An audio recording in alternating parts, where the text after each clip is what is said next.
আমাদের বাটার মানে মেজো ভাই বড় ভাই জুট মিল করে সুপার ব্রিক্স সপ্তাহাধিকারী সুপার ব্রিক্স এবং আমার একটা পেট্রোল পাম্প আছে সুপার ফিলিং স্টেশন।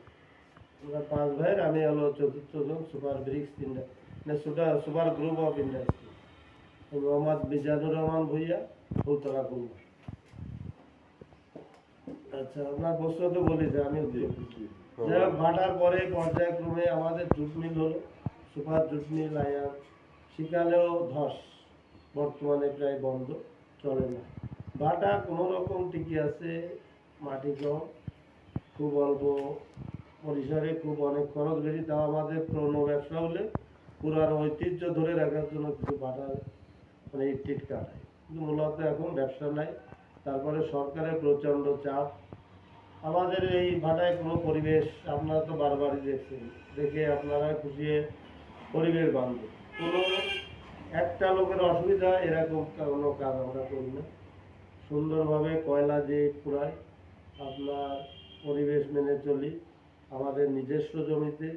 আর কোনো আপনার নদীর মাটিও কাটি না, ক্ষেতের মাটি, কোনো কোনো ভিটে মাটি যেটা আপনার অনেক বাড়তি মাটি যেগুলো আছে এইগুলোই আমরা ব্যবহার করি, কোনো ক্ষেতের মাটিও ব্যবহার করি। সুতরাং আমরা চাই যে আরো 2-4 বছর আমরা আর ভাটা বেশি দিন চালাতে চাই না। জমি টমি মাটির অভাব, সুন্দর পরিবেশ ঠিক রাখে সংগত কারণে।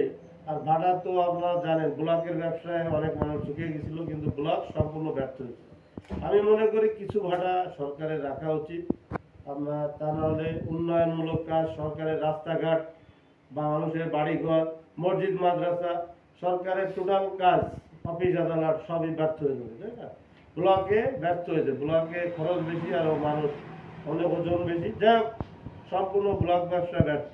আমি মনে করি কিছু ভাটার দরকার, সেগুলো পরিবেশ বান্ধব হয়ে পরিবেশের বা সামঞ্জস্য রেখেই পরিবেশ অধিদপ্তর বা ডিসি সাহেবদের লাইসেন্স দেওয়া উচিত। আমি সাথে সাথে আরো মনে করি যে আপনার নতুন সরকার মহোদয় আসবে যে 1 মাসে, এখন যারা আছে এরা কোনো রিস্ক নেবে না। এখন নতুন সরকারের কি প্রোগ্রাম হবে, তাদের কি নীতি হবে ভাটা সম্পর্কে, সেই নীতি অনুযায়ী চলতে হবে, এটাই ঠিক। আমাদের কোনো, আমরা অনেক ব্যবসায় করতে পারি, ভাটার ব্যবসা করতে হবে এমন না। আমরা অনেক ব্যবসা করার ক্ষমতা রাখি বা আমাদের আছে, সেরকম এখানে অন্য ইন্ডাস্ট্রি করার চিন্তা ভাবনা আমার আছে খুব শীঘ্র। সরকার এই ভাটা চালাতে দিতে চায় না, এটা সরকারের দায় নিতে হবে। আমাদের কি করার আছে? আমরা চেষ্টা করব যতদূর সম্ভব এই শ্রমিক যাতে আমরা যে ইন্ডাস্ট্রি করি এতে যদি ইনভলভ হয়, এতে যোগদান করতে চায়, আমাদের কোনো আপোষ নেই। এরকম কথা হয়েছে, অনেকে যোগদান করবে, তাতে আমরা অবশ্যই তাদের অগ্রাধিকার দেব, যেহেতু তারা আমাদের পুরনো লোক, সেক্ষেত্রে কোনো সমস্যা নেই। তারপরে কিছু বেকার হয়ে যাবে, সবাই তো আর অন্য হিসাব অন্য ইসলাম। তারেক রহমান দেশে আসছে, বিশ্বের অন্তত 4-5টা আল জাজিরা, ভারত, পাকিস্তান, আরব, আপনার আমেরিকার অনেক পত্রিকায় বলেছে মেজরিটি আপনার তারেক জিয়া ক্ষমতা আসার সম্ভাবনা 95%, মানে অলরেডি তারেক জিয়া হবো প্রধানমন্ত্রী, এরকম অনেকে শুনছে। যাই হোক, তারেক জিয়ার ভাষণও খুব ভালো লাগছে। সে বারবার বলেছে একটা নিরাপদ বাংলাদেশ হবে, মায়ের কোলে শিশু যেমন নিরাপদ, এরকম নিরাপদ একটা, যেখানে সন্ত্রাস থাকবে না, মাদক থাকবে না, দুর্নীতি থাকবে না, এরকমটা। এটাই আমি সমর্থন করি 100%। এবং সে আরো একটা কথা বারবারই আল্লাহর ওপর অশেষ অগাধ বিশ্বাস রেখে বলছে যে we have a plan, I have a plan, বেকার যুবকদের ব্যাপক কর্মসংস্থান করে। সেক্ষেত্রে আপনার